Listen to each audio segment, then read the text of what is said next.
DM आरती सिंह सादे कपड़ों में अपनी छोटी बहन के साथ एक ऑटो रिक्शा में बैठकर मॉल में शॉपिंग करने जा रही थी। तभी रास्ते में एक चेक पोस्ट पर पुलिस ने ऑटो रिक्शा को रोक लिया। इंस्पेक्टर अशोक सिंह ने ऑटो चालक से कागजात की मांग की और कमी निकालते हुए रिश्वत की मांग शुरू कर दी। पुलिस इंस्पेक्टर ने कहा, तुम्हारे वाहन का इंश्योरेंस नहीं है, पोल्यूशन सर्टिफिकेट नहीं है, चालान तो कटेगा ही। ऑटो चालक हाथ जोड़कर बोला, साहब मुझसे गलती हो गई, कागज मेरे पास हैं लेकिन घर पर छूट गए हैं, मैं कल दिखा दूंगा, कृपया माफ कर दीजिए। इंस्पेक्टर अशोक सिंह ने सख्ती से कहा, नहीं, चालान तो कटेगा, अगर चालान नहीं कटवाना चाहते तो 2,000 रुपये दे। यह सुनकर डीएम आरती सिंह चुपचाप पूरी घटना देख रही थी। ऑटो रिक्शा वाला विनम्रता से कहता है, साहब अभी तो मैं घर से निकला हूं, दिन की शुरुआत ही हुई है, मेरे पास पैसे नहीं हैं, अभी तक मैंने एक भी रुपया नहीं कमाया है, मैं आपको कहां से पैसा दूं। पुलिसकर्मी तंज कसते हुए जवाब देता है, तुमने कल तो कमाया होगा, वह पैसा कहां गया, उन्हीं पैसों में से दे दो। ऑटो चालक ने निराश स्वर में कहा, साहब वह पैसे तो कल ही खर्च हो गए, मेरे पास सच में पैसे नहीं हैं, आप मुझे माफ कर दीजिए, आगे से ऐसी गलती कभी नहीं करूंगा, मैं हमेशा अपने कागज साथ रखूंगा। इस पूरी बातचीत के दौरान डीएम आरती सिंह, जो ऑटो के पीछे बैठी थी, चुपचाप सब कुछ देख और सुन रही थी। जब police inspector Ashok Singh auto rickshaw वाले पर रोप डालते हुए कहा, अबे गरीब भिखारी, तेरे पास 2,000 रुपये नहीं हैं, किसी भी तरह से मुझे 2,000 रुपये दे, नहीं तो तेरी ऑटो रिक्शा को जब्त कर ली जाएगी। रिक्शा वाला बोला, सर मैंने क्या किया है जो मेरी ऑटो रिक्शा आप जब्त करेंगे, मैंने कोई बड्ढा अपराध किया है जो आप मेरा ऑटो रिक्शा को जब्त करेंगे। यह सुनते ही इंस्पेक्टर आग बबूला हो गया और उस ऑटो ड्राइवर को एक थप्पड़ जड़ दिया और बोला, मुझसे जवान लड़ता है, तेरी इतनी औकात है। यह देखकर डीएम आरती सिंह को गुस्सा आ गया। वह ऑटो से उतरकर उनके पास गईं और उन्होंने पुलिस वाले से कहा, आपको इस ड्राइवर को थप्पड़ मारने का अधिकार किसने दिया? यह कोई तरीका है? यह भाई रोज मेहनत करके गाड़ी चलाता है, इसी कमाई से इसके घर का चूल्हा जलता है, अगर इससे कोई गलती हुई है तो आप इसे रिश्वत और थप्पड़ मारोगे और इसकी ऑटो को जब्त करोगे? ये कैसा कानून है? ये गरीब आदमी आपका पेट भरने नहीं आया बल्कि अपने घर का पेट पालने निकला है। उस समय डीएम आरती सिंह नीला सलवार सूट और चप्पल पहने हुए थी और साधारण कपड़ों में थी। वे अपनी बहन ललिता के लिए कपड़े खरीदने के लिए मॉल में जा रही थी। पुलिस वालों को लगा कि यह कोई आम आदमी है जो उनसे इस तरीके का सवाल जवाब कर रही है। आरती की बात सुनकर सब इंस्पेक्टर अशोक सिंह और भड़क गया। उसने तीखे स्वर में कहा, तू मुझे सिखाएगी कि मुझे क्या करना चाहिए? बीच में बोलने किसने कहा? ज्यादा बकवास मत कर, वरना तुझे भी हवालात दिखा दूंगा। मैं पुलिस हूं, चाहूं तो अभी गिरफ्तार कर लूं। ज्यादा अकड़ मत दिखा, समझी? अशोक सिंह को बिल्कुल अंदाजा नहीं था कि जिससे वह इस लहजे में बात कर रहा है वह दरअसल एक डीएम अधिकारी है। आरती ने शांत रहते हुए कहा, सर आप पुलिस वाले हैं तो क्या लोगों को लूटेंगे, गरीबों से जबरन रिश्वत लेंगे? ये जो आप कर रहे हैं ये न सिर्फ गलत है बल्कि कानून के खिलाफ भी है। आरती की बात सुनकर अशोक सिंह आपा खो बैठा। उसने गुस्से में आरती को थप्पड़ मार दिया और बोला, तू मुझे कानून सिखाएगी? तुझे उसी वक्त से देख रहा हूं, बहुत ज्यादा बड़बड़ा रही है। तुझे लगता है कि तुझे मुझसे ज्यादा कानून आता है। ज्यादा गुस्सा मत दिला, वरना तुझे और तेरी बहन ललिता दोनों को जेल में सड़ा दूंगा। चलो जल्दी, ऑटो लेकर भागो यहां से। ऑटो चालक ये सब देखकर डर के मारे चुप था। वहीं आरती ने अपने गुस्से को काबू में रखा। वह जानबूझकर अपनी पहचान उजागर नहीं कर रही थी, क्योंकि वह देखना चाहती थी कि सब इंस्पेक्टर अशोक सिंह कितनी हद तक गिर सकता है। फिर वह ऑटो रिक्शा पर बैठे। कुछ देर बाद ऑटो ने उन्हें कपड़ों की मॉल पर उतार दिया। आरती ने अपनी बहन ललिता को अंदर ले जाकर उसके लिए सुंदर सुंदर कपड़े खरीदे। बाहर से भले ही आरती शांत दिखाई दे रही थी, लेकिन मन ही मन उसने ठान लिया था, इस सब इंस्पेक्टर अशोक सिंह को सबक सिखाना ही होगा। कानून का मजाक उड़ाने वाले ऐसे अफसर थाने में रहने के लायक नहीं हैं। मॉल से लौटने के बाद आरती ने सोच लिया कि क्यों ना थाने जाकर यह पता लगाया जाए कि वहां का माहौल कैसा है। आखिर अशोक सिंह वहीं काम करता है, और अगर पूरा थाना ही भ्रष्टाचार में डूबा हुआ है तो सिस्टम को अंदर से साफ करना जरूरी है। अगले दिन सुबह आरती ने अपनी असली पहचान छिपाते हुए एक आम लड़की का रूप धारण किया। उसने हरे रंग का सलवार सूट पहना और सीधे थाने पहुंच गई। थाने में प्रवेश करते ही उसकी नजर सामने की कुर्सी पर बैठे इंस्पेक्टर राजेंद्र मिश्रा पर पड़ी। वह आराम से पंखा झलते हुए मोबाइल पर बात कर रहा था। आरती सीधी उसके पास गई और बोली, सर मुझे एक रिपोर्ट लिखवानी है। आरती कुछ और कहती, इससे पहले ही राजेंद्र मिश्रा ने उसे बीच में टोक दिया। किसकी रिपोर्ट लिखवानी है?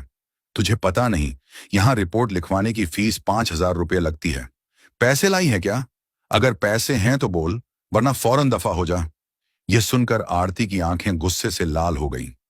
वह हैरान थी कि इस थाने में खुलेआम भ्रष्टाचार हो रहा है और जिले की डीएम अधिकारी होने के बावजूद उसे अब तक इसकी भनक तक नहीं लगी। आरती ने गहरी सांस ली और सख्त स्वर में कहा, सर आप हमसे रिश्वत क्यों मांग रहे हैं? रिपोर्ट लिखवाने के लिए कोई शुल्क नहीं लगता। ये जो आप कर रहे हैं ना सिर्फ गलत है, बल्कि कानून के खिलाफ भी है। यह सुनकर राजेंद्र मिश्रा भड़क उठा और बोला, क्या कहा तूने मैं गलत कर रहा हूं? तुझे मुझसे ज्यादा कानून आता है। क्या ज्यादा बकवास मत कर, वरना अभी तुझे अंदर करवा दूंगा। आरती समझ चुकी थी कि यह इंस्पेक्टर भी उसी रास्ते पर है जिस रास्ते पर अशोक सिंह था। उन्होंने शांत रहते हुए पूछा, आपके थाने का सब इंस्पेक्टर अशोक सिंह कहाँ है? राजेंद्र मिश्रा झल्लाकर बोला, क्यों तुझे उससे क्या काम है? मुझसे सवाल मत कर, खुद जाकर बात कर ले। आरती ने फिर कहा, सर आप रिपोर्ट लिखिए, वरना मैं आपके खिलाफ एक्शन लूंगी। आप मुझे नहीं जानते कि मैं कौन हूं। यह सुनकर राजेंद्र जोर से हंसा और बोला, तू मुझे धमका रही है? तुझे देखकर तो लगता है या तो तू भिखारी है, या कूड़ा कचरा उठाने वाली, या फिर किसी घर में झाड़ू पोछा करने वाली होगी। यहां रिपोर्ट नहीं लिखी जाएगी। अब निकल जा, वरना धक्के मारकर बाहर फेंकवा दूंगा। आरती ने खुद को कंट्रोल किया। वह समझ गई थी कि ये सब के सब उसी पानी से नहलाए हुए हैं जिस पानी से इंस्पेक्टर अशोक नहला है, और उन्होंने मन ही मन ठान लिया या इन्हें मजा छकाना ही पड़ेगा। लेकिन पहले मुझे इनकी पूरी करतूतों को देखना चाहिए। फिर वह थाने से बाहर निकलकर थोड़ी देर सोचा, फिर अपना मोबाइल निकाला और अपने अधिकारी आईपीएस और आईएएस को फोन कर दिया कि इस थाने में मैं मौजूद हूं, आप लोग मेरी गाड़ी लेकर आओ। इतना कहकर वह दोबारा थाने में प्रवेश किया। जैसे ही राजेंद्र ने उसे देखा, वह गरजते हुए बोला, ये लड़की फिर से आ गई। तुझे समझ में नहीं आता, चल तुझे सबक सिखाता हूं। अब तो लगता है तुझे जेल में डालना ही पड़ेगा। राजेंद्र मिश्रा ने गुस्से से कहा। आरती ने बिना घबराए धीमी मगर स्पष्ट आवाज में जवाब दिया, सर मुझे सिर्फ रिपोर्ट लिखवानी है। आप रिपोर्ट दर्ज कीजिए। अगर आप ही जनता के साथ ऐसा बर्ताव करेंगे तो हम न्याय की उम्मीद किससे करेंगे? मगर मिश्रा फिर वही रट दोहराने लगा। मैंने कहा ना रिपोर्ट लिखवानी है तो 5,000 रुपये निकालो। बिना पैसे यहां कुछ नहीं होगा। बार बार परेशान मत कर, वरना धक्के मारकर बाहर फेंक दूंगा। आरती मन ही मन सोच रही थी, कितने नीचे गिर चुके हैं ये लोग। इन्हें इतना भी नहीं मालूम कि किसी महिला से कैसे बात की जाती है। वह हल्की मुस्कान के साथ बोली, देखिए सर, आप रिश्वत क्यों मांग रहे हैं? कानून में कहीं नहीं लिखा कि रिपोर्ट दर्ज करने के लिए जनता से पैसे लिए जाएं। आप साफ साफ कानून तोड़ रहे हैं। अगर आपने रिपोर्ट दर्ज नहीं की तो मैं आपके खिलाफ सख्त कार्रवाई करूंगी। आप खुद को बड़ा अधिकारी समझते हैं, लेकिन आपको अंदाजा भी नहीं कि आपके साथ आगे क्या होने वाला है। यह सुनकर मिश्रा बुरी तरह तिलमिला गया। उसने 2 सिपाहियों को इशारा करते हुए आदेश दिया, इस लड़की को बाहर निकालो और सबक सिखाओ। यह ऐसे नहीं जाएगी। दोनों सिपाही आरती की ओर बढ़े ही थे हाथ पकड़ने को कि तभी थाने के दरवाजे से कड़क आवाज गूंजी, रुको! सबकी नजरें दरवाजे की तरफ घूम गईं और वहां खड़े देखकर सभी दंग रह गए। अंदर आ चुके थे आईएएस और आईपीएस अफसरों का दल, जो डीएम आरती को बुलाने आया था। उनके पीछे कुछ और वरिष्ठ पुलिस अधिकारी भी थे। उनमें से एक ने गुस्से में राजेंद्र मिश्रा पर नजर डालते हुए कहा, बेहुदे इंस्पेक्ट, ये क्या कर रहे हो तुम्हारी? अब भी इसी वक्त वर्दी उतर जाएगी और जिंदगी भर जेल में सडीडीड होगे। ये सुनते ही मिश्रा के हाथ पांव कांपने लगे, माथे से पसीना टपकने लगा। हकलाते हुए उसने सफाई देनी चाहिए, साहब, ये लड़की। लेकिन इससे पहले कि वह बात पूरी करता, आरती आगे बढ़ आई। उसका चेहरा अब और भी तेज और दृढ़ लग रहा था। वह गूंजती आवाज में बोली, चुप रहो मिश्रा, ये लड़की नहीं, मैं जिले की डीएम हूं और मैंने अपनी आंखों से देख लिया है कि यहां आम जनता के साथ कैसा व्यवहार किया जाता है। तुम्हें लगता है कि यह थाना तुम्हारी निजी जागीर है। अब समझ आएगा असली कानून क्या होता है। थाने का माहौल बदल चुका था। सिपाही एक दूसरे का मुंह देखने लगे। जिन दो सिपाहियों ने अभी अभी आरती को पकड़ने की कोशिश की थी, वे डर के मारे पीछे हट गए। आईएएस अधिकारी ने गुस्से में टेबल पर जोर से हाथ मारा और आदेश दिया, कांस्टेबल, तुरंत इंस्पेक्टर मिश्रा को हिरासत में लो, अभी इसी वक्त। एक क्षण की भी देरी बर्दाश्त नहीं होगी, वरना अंजाम तुम जानते हो। पूरा थाना सन्नाटे में डूब गया। जो मिश्रा कुछ देर पहले शेर की तरह दहाड़ रहा था, वही अब हाथ जोड़कर गिड़गिड़ा रहा था। वह आरती की तरफ देखकर रोते हुए बोला, मैडम मुझसे गलती हो गई, एक मौका दीजिए, मेरी नौकरी चली जाएगी। लेकिन आरती की आंखों में जरा भी नरमी नहीं थी। उसने ठंडे और कठोर स्वर में कहा, गलती तब गलती होती है जब वह एक बार हो। तुम्हारा अपराध गलती नहीं, आदत है, और इसकी सजा तुम्हें मिलकर ही रहेगी। जनता की आवाज दबाना, कानून का मजाक उड़ाना और महिला का अपमान करना अपराध होता है, गलती नहीं। डीएम आरती कठोर शब्दों में अपने अधिकारी आईपीएस को बोली, इन्हें तुरंत के तुरंत सस्पेंड करो और उनके हाथों में हथकड़ियां लगाओ। यह सुनकर आईपीएस अधिकारी ने इशारा किया और दो सिपाही आगे बढ़कर इंस्पेक्टर राजेंद्र मिश्रा को हथकड़ी पहनाने लगे। थाना परिसर में मौजूद बाकी पुलिसकर्मी सर झुकाकर खड़े थे। जैसे ही मिश्रा को ले जाया गया, तभी थाने के दरवाजे से अचानक इंस्पेक्टर अशोक थाने के मेन गेट से अंदर आया। उसके चेहरे पर घबराहट थी, लेकिन वह हालत को समझे बिना ही अंदर चला आया। जैसे ही उसने डीएम आरती को सामने खड़ा देखा, उसके होश उड़ गए और उसके चेहरे पर वही सीन घूम गया जब सड़क पर उसने ऑटो वालों का चालान काटते वक्त आरती को आम लड़की समझकर थप्पड़ जड़ दिया था। उसे दिन उसे लगा था कि बस एक मामूली वाक्य है, लेकिन आज वह समझ गया कि उसके सामने वही लड़की और उसके पीछे आईएएस आईपीएस बड़े बड़े अधिकारी क्यों खड़े हैं। उसके मन में चलने लगा कि मैंने जिसे थप्पड़ मारा था, उसने डीएम ऑफिस में कंप्लेंट की होगी, इसलिए अधिकारी यहां जांच पड़ताल करने के लिए आए हुए हैं। तभी इंस्पेक्टर अशोक बूंद बुदाते हुए कांपते आवाज में उन बड्ढे अधिकारी से बोला, सर ये लड़की एक नंबर की लफंगी है। जब मैं एक ऑटो वाले का चालान काट रहा था तो यह मुझसे भिड्डेंच गई और मुझे थप्पड़ मारने लगी। तो मैं इसे कुछ भला बुरा कहा तो यह डीएम ऑफिस में जाकर कंप्लेंट कर दी, जिससे आप लोगों ने यहां आकर राजेंद्र मिश्रा को गिरफ्तार कर लिया। बल्कि आप लोगों को इस लड़की को गिरफ्तार करना चाहिए था। यह बात सुनकर पुर थाने में सन्नाटे छा गए, मानो कुछ बड़ा होने वाला है। तभी आईपीएस अधिकारी गुस्से में एक एक थप्पड़ अशोक के गाल पर लगा दी और कड़क आवाज में बोले, इंस्पेक्टर अशोक, तुम हद में रहो। तुम जिनके बारे में बोल रहे हो, तुम नहीं जानते कि यह महिला कौन है। ये बातें सुनते ही इंस्पेक्टर अशोक की मानो दिल का दौरा पड़ गया हो।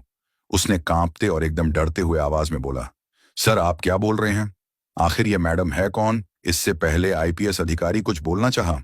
तभी डीएम आरती ने उसकी तरफ सीधी नजरें डाल दी। उनकी आंखों में वही आग थी जो उस दिन सड़क पर थप्पड़ खाते वक्त दबी हुई थी। डीएम आरती तेज और गंभीर स्वर में बोली, याद है वही थप्पड़? आज तुम्हें अपनी पूरी जिंदगी पर भारी पड़ने वाला है। इंस्पेक्टर अशोक, उस दिन तुमने सोचा होगा कि एक आम लड़की को नीचा दिखाकर तुम जीत गए, लेकिन असलियत यह है कि उस थप्पड़ ने मेरी आत्मा को नहीं, बल्कि तुम्हारे पूरे सिस्टम की गंदगी को उजागर कर दिया। तुमने सिर्फ मुझे नहीं मारा था, बल्कि उस जनता की आवाज को मारा था जो तुमसे न्याय की उम्मीद करती है। थाने के भीतर ऐसा सन्नाटा पसर गया मानो किसी ने सबकी आवाज छीन ली हो। अशोक का चेहरा पल भर में फीका पड़ गया था। होंठ कांप रहे थे पर आवाज जैसे गले में ही अटक गई। तभी आरती ने गंभीर स्वर में कहा, आज मैं सिर्फ डीएम बनकर नहीं आई हूं, बल्कि उन तमाम लोगों की तरफ से खड़ी हूं जिन्हें तुम्हारे जैसे अफसर हर जगह बेइज्जत करते हैं, चाहे सड़क पर हो, थाने में या दफ्तर में। तुझे लगा था कि वर्दी पहन ली तो खुद को भगवान समझ सकता है, लेकिन आज तुझे पता चलेगा कि कानून सबके लिए बराबर है, पुलिस वालों के लिए भी। बस इतना कहकर आरती ने टेबल पे एक तगड़ा थप्पड़ मारा। डर के मारे सब चौंक गए और चिल्लाई, कांस्टेबल इंस्पेक्टर अशोक को गिरफ्तार करो, वर्दी उतारो और सस्पेंशन की रिपोर्ट अभी बनाओ। आईपीएस अफसर ने बिना एक सेकंड गंवाए इशारा किया।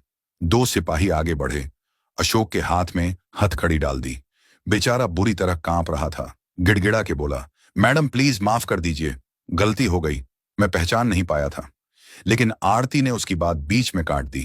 कानून किसी की पहचान नहीं पूछता इंस्पेक्टर, सबके लिए बराबर है। तेरी माफी से जनता का दर्द कम नहीं होगा, अब अदालत तय करेगी। पूरा थाना सुन रहा था। पहली बार सबके दिमाग में ये बात घर कर गई अब इस जिले में जो भी जनता पर जुल्म करेगा उसकी जगह सिर्फ सलाखों के पीछे है। राजेंद्र मिश्रा और अशोक को हथकड़ी पहनाकर बाहर लाया गया तो बाहर खड़ी भीड़ में हलचल मच गई। लोग एक दूसरे से फुसफुसा रहे थे, यकीन ही नहीं हो रहा था। जिले के दो बड़े अफसर आज कानून में फंसे बैठे हैं। आईपीएस अफसर ने मीडिया को साफ साफ बोल दिया, अब से इस जिले में दादागिरी नहीं, कानून चलेगा। चाहे पुलिस वाला हो, नेता हो या आम आदमी, गलती करेगा तो सजा मिलेगी। भीड़ ने ताली बजाई। कुछ लोग मोबाइल से वीडियो बना रहे थे जैसे कोई ऐतिहासिक पल हो। सिपाही दोनों को जीप में बैठाकर सीधा जेल ले गए। जेल के गेट पर गाड़ी रुकी तो खुद जेलर बाहर आ गया। आरती और आईपीएस अफसर ने आदेश दिया, इनको कैदी बना दो, आज से यह अफसर नहीं अपराधी हैं। फिर दोनों की वर्दी उतरवा दी गई, सफेद कैदी वाली ड्रेस पहना दी। चेहरों पर शर्म, गुस्सा, पछतावा सब एक साथ दिख रहा था। लोहे की सलाखों के पीछे धकेला गया तो राजेंद्र मिश्रा रोने लगे। अशोक बड़बड़ाया, अगर उस दिन थप्पड़ ना मारा होता तो शायद आज ये दिन नहीं देखना पड़ता।